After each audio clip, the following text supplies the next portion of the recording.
Donc tout d'abord, félicitations à ceux qui m'ont rendu qui nous ont rendu le fichier, parce que vous nous avez rendu un très très bon travail.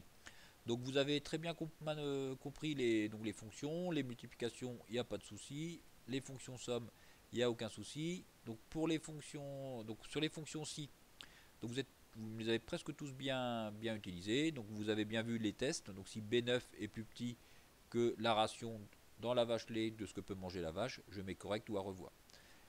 La fonction avec le si, avec le et, donc on l'avait peut-être vu un petit peu en classe, mais vous me l'avez bien aussi géré. Donc le test c'était quand ces deux conditions-là sont réalisées, alors c'est bon, sinon je mets rien. Et ben j'ai eu une erreur sur le deuxième test là. Donc là il n'y a pas de fonction et, hein, puisque mon deuxième test c'était uniquement quand ce taux-là était plus grand que 17%. Donc il suffisait de mettre supérieur à 0,17. Et donc là, pareil, là, j'avais pas de fonction et, puisque là, c'était si B21 était plus petit que 40%, donc plus petit que 0,4. Cette question qui, moi, me semblait super difficile, donc vous l'avez très très bien faite. Donc c'était avec la fonction si et la fonction et. Donc la ration, elle est équilibrée quand les trois critères satisfont à. Quand les trois critères sont bons. Elle va être équilibrée. Si jamais il y en a un qui n'est pas bon, bah, elle ne va pas être équilibrée. Alors, ce qui vous a le plus gêné, c'est de faire le graphique. Le graphique où on avait été méchant puisqu'on vous avait mis le trait rouge ici. Alors, pour faire ça, donc on a fait comment pour faire ce graphique? Donc, j'ai repris mes données, donc UFL, PDI, etc., qu'on avait calculé, les 22,4, 22,80, c'est les nombres qu'on avait calculés ici.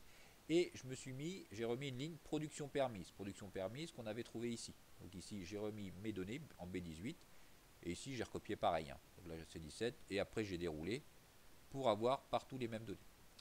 Alors, donc pour faire le trait, il fallait bien avoir trois lignes. Une fois que vous avez vos données, une fois que vous avez donné vos données, c'est pas très compliqué. Je sélectionne mes données, je prends mon graphique, et le graphique que je vais prendre, c'est colonne et ligne, celui-là, le dernier. Donc colonne et ligne. Suivant, mes données, elles sont plutôt données en ligne. Donc mes données, elles sont données en ligne. Et voilà, j'ai mon graphique.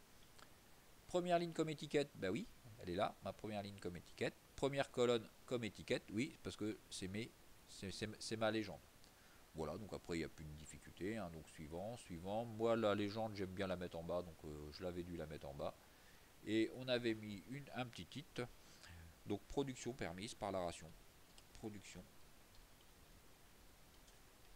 permise par la ration. Terminé. Et voilà le graphique. Si jamais vous avez besoin de le mettre dans un fichier texte, hein, je vous rappelle hein, vous pouvez très bien l'exporter comme image. Après, c'est plus facile à gérer une fois que c'est comme image. Bien, j'espère que cette séance vous aura convenu et vous sera utile.